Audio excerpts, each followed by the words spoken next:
प्रिय दर्शकों नमस्कार।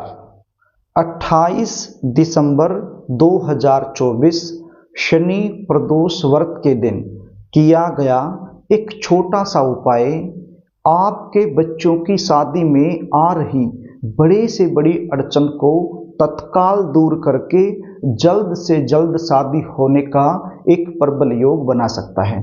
यदि आपके बच्चों की शादी में लगातार देरी बनी हुई है, लगातार अड़चनें आ रही है, रिश्ता फाइनल होने में बार बार बाधाएं आ रही हैं, तो ये वीडियो आपके लिए है। आज मैं आपको जल्दी शादी होने का एक ऐसा सरल एवं चमत्कारी उपाय बताने वाला हूँ। यदि आपने इस उपाय को अच्छे से समझकर मेरे द्वारा बताए गए तरीके से आने वाले शनि प्रदोष व्रत के दिन कर दिया तो विश्वास मानिए आपके बच्चों की शादी के लिए कोई न कोई अच्छा प्रस्ताव जरूर आएगा। ये उपाय यदि बच्चे खुद करना चाहें तो खुद भी कर सकते हैं, लेकिन मुझे पता है आजकल के बच्चों के पास उपाय करने के लिए समय नहीं होता है। तो ऐसी सिचुएशन में माता पिता अपने बच्चों के शीघ्र विवाह के लिए ये उपाय जरूर करें। कई बार सिचुएशन क्या होती है, आपके जो बच्चे होते हैं वो दिखने में सुंदर होते हैं, अच्छी खासी उनकी जॉब होती है या फिर अपना खुद का काम होता है, भगवान की कृपा से आपका बैकग्राउंड भी काफी अच्छा होता है, लेकिन इतना कुछ होने के बावजूद भी शादी में लगातार विलंब होता रहता है। रिश्ते आएंगे, बातें चलेंगी, लेकिन कोई भी बात, कोई भी रिश्ता सफलता तक नहीं पहुंच पाएगा। यदि कोई रिश्ता फाइनल हो भी जाता है तो बिल्कुल एंड में जाकर कोई न कोई ऐसी बात निकल कर सामने आएगी जिसके चलते रिश्ता टूट जाएगा। कभी लड़की वाले मना कर देंगे, कभी लड़के वालों की तरफ से ना हो जाएगी, देखने वाले आएंगे, देख कर चले जाएंगे, लेकिन किसी भी प्रकार का पॉजिटिव रिप्लाई सामने से आपको मिल नहीं पाएगा। कुछ ऐसे रिश्ते आएंगे जो आपके लेवल के नहीं हैं तो आप अपनी तरफ से मना करते रहोगे, और कोई ऐसा रिश्ता जो आपके लेवल का है, आपको पसंद है, आप करना चाहते हो, तो वो रिश्ता सामने से पक्का नहीं हो पाएगा। ऐसे में बच्चों की उम्र लगातार निकलती जाएगी।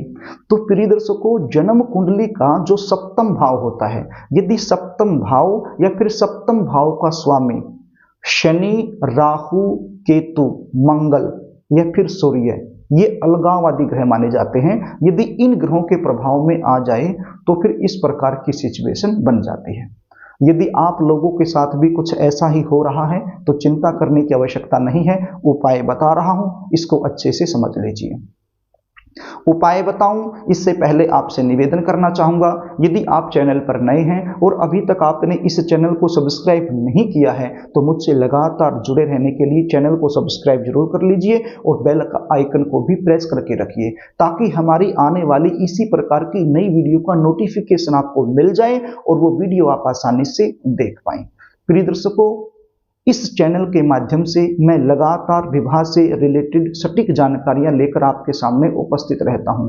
विवाह कब होगा, कौन सी दिशा में होगा, कैसे परिवार में होगा, जल्दी शादी होने के विशेष उपाय क्या होते हैं, गुण मिलान कैसे किया जाता है, ये सारी जानकारी मैं देता रहता हूं। इसलिए कहता हूं चैनल को सब्सक्राइब यदि आप कर लोगे तो हमारे जो आने वाले प्रोग्राम हैं वो आपको मिलते रहेंगे।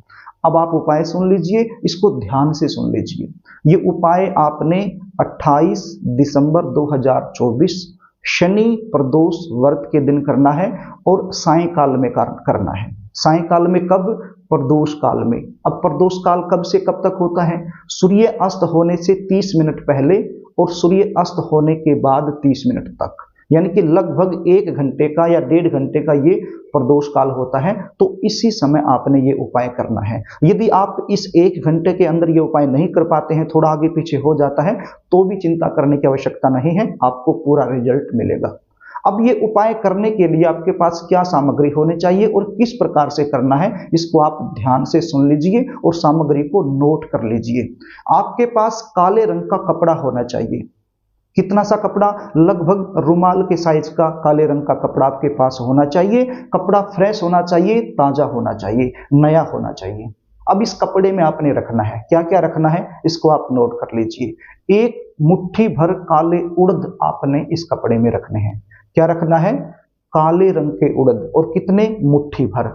और क्या रखना है, 2 लौंग आपने इस कपड़े में रखनी है और 2 लड्डू आपने इस कपड़े में रखने हैं। जो सामान्य लड्डू बाजार से मिल जाते हैं तो वो 2 लड्डू आप ले आइए, वो भी आपने इस कपड़े के अंदर ही रख लेने हैं। और कोयला आपने रखना है। कोयला आपके आसपास मिल जाएगा, बाजार से आजकल मिल ही जाता है। और यदि नहीं भी मिलता है तो आप अपने घर में भी कोयला बना सकते हो। लकड़ी को जला लीजिए और कोयला बन जाएगा। तो थोड़ा सा कोयला आप इस कपड़े में रख लीजिए और लोहे की 2 कील आप इसमें रख लीजिए। अब लोहे की छोटी कील भी आप ले सकते हो, कोई दिक्कत नहीं है, तो वो भी आपने इस कपड़े में रख लेने हैं। तो ये सारी सामग्री जो मैंने आपको बताई है, ये सारी सामग्री कपड़े में रखकर इस कपड़े की पोटली बना लेनी है। अब इस पोटली को अपने दोनों हाथों के बीच में लेकर पश्चिम दिशा की तरफ मुख करके बैठ जाना है अपने ही घर में और शनिदेव महाराज से आपने प्रार्थना करनी है और शंकर भगवान से आपने प्रार्थना करनी है। प्रिय दर्शकों, शनिदेव महाराज बड़ी धीमी गति से चलने वाले ग्रह माने जाते हैं, इसलिए जो मैं जन्म कुंडलियां देखता हूं तो ज्यादातर मामलों में विवाह में देरी होने का जो मुख्य कारण मुझे मिलता है वो शनिदेव की वजह से ही मिलता है। तो आपने पोटली को दोनों हाथों के बीच में लेकर शनिदेव महाराज से और शंकर भगवान से प्रार्थना करनी है अपने बच्चों के शीघ्र विवाह होने के लिए। और यदि आप बच्चे खुद कर रहे हो तो अपने शीघ्र विवाह होने के लिए आपने इसी प्रकार से प्रार्थना कर लेनी है। उसके बाद ये पोटली सिर के ऊपर से 7 बार घुमानी है। यदि आप माता पिता हो तो अपने बच्चों के सिर के ऊपर से आप घुमा सकते हो, चाहे वो लड़का हो या फिर लड़की हो, तो उसके सिर के ऊपर से 7 बार इस पोटली को घुमा लीजिए। और यदि आप बच्चे खुद कर रहे हो तो अपने सिर के ऊपर से आपने घुमा लेनी है, 7 बार घुमानी है। आप क्लॉकवाइज भी घुमा सकते हो, एंटी क्लॉकवाइज भी घुमा सकते हो। अब यहाँ पर एक समस्या और आपके सामने आ सकती है। मान लीजिए आप माता पिता हो, अपने बच्चों के लिए कर रहे हो और बच्चे घर में नहीं हैं, तो फिर कैसे ये पोटली आप अपने बच्चों के सिर के ऊपर से घुमाओगे? तो ऐसी सिचुएशन में आप मानसिक रूप से भी अपने बच्चों के सिर के ऊपर से घुमा सकते हो। अब मानसिक रूप से कैसे? आप आंखें बंद करके बैठ जाइए और मन ही मन में ऐसा महसूस कीजिए कि आपका जो बच्चा है वो आपके सामने ही बैठा हुआ है और उसके सिर के ऊपर से आप 7 बार घुमा रहे हो। मानसिक पूजा भी तो होती है ना, तो ऐसे ही मानसिक रूप से भी आप अपने बच्चों के सिर के ऊपर से घुमा सकते हो। या फिर घर में कोई फोटो होगा, उस फोटो के ऊपर से आप घुमा लीजिए।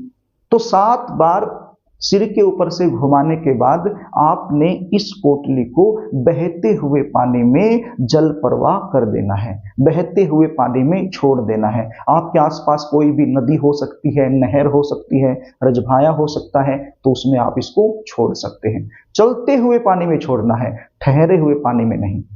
और यदि चलता हुआ पानी, बहता हुआ पानी आपके आसपास नहीं है तो ऐसी सिचुएशन में आपके आसपास कोई पीपल का पेड़ हो सकता है, तो पीपल के पेड़ के नीचे भी आप छोड़ सकते हो अपनी मनोकामना बोलते हुए। छोड़ना सायंकाल में ही है, प्रदोष काल में आप कोशिश कीजिए ये उपाय करने की। तो ये पोटली आप पीपल के पेड़ के नीचे भी रख सकते हो। तो ये उपाय करने से शनिदेव का जो नेगेटिव इफेक्ट होता है बच्चों की जन्म कुंडली में, तो वो ठीक होता है और शादी के लिए जो रास्ते हैं वो खुल जाते हैं। यदि आप जानना चाहते हैं कि आपके बच्चों की शादी में लगातार अड़चनें क्यों आ रही हैं और उन अड़चनों को दूर करने के लिए जन्म कुंडली के आधार पर आपको क्या करना चाहिए, क्या नहीं करना चाहिए, शादी कब होगी, शादी कहाँ होगी, शादी कौन सी दिशा में होगी, शादी कैसे परिवार में होगी, शादी के बाद का जीवन कैसा रहने वाला है, शादी कौन से महीने में होगी, यदि इस प्रकार की जानकारियां आप मुझसे लेना चाहते हैं तो स्क्रीन पर दिए गए व्हाट्सएप नंबर के जरिए आप अपने बच्चों की जन्म डिटेल लिखकर मेरे पास भेज सकते हैं और अपने बच्चों की जन्म कुंडली का साइंटिफिक तरीके से सटीक विश्लेषण करवाकर संपूर्ण जानकारी आप मुझसे प्राप्त कर सकते हैं। जन्म कुंडली विश्लेषण की हमारी फीस होती है, वो फीस आपको पे करनी होती है, उसके बाद संपूर्ण जानकारी आपको दे दी जाती है। तो प्रिय दर्शकों, यदि कार्यक्रम आपको अच्छा लगे तो इस वीडियो को लाइक जरूर करना, इसको शेयर भी करना ताकि आप पुण्य के भागीदार बन जाएं। और एक बार फिर आपसे निवेदन कर रहा हूं, यदि आपने चैनल को सब्सक्राइब नहीं किया है तो मुझसे लगातार जुड़े रहने के लिए चैनल को सब्सक्राइब जरूर कर लेना। आज के लिए बस इतना ही, आगे फिर मिलेंगे, तब तक के लिए नमस्कार।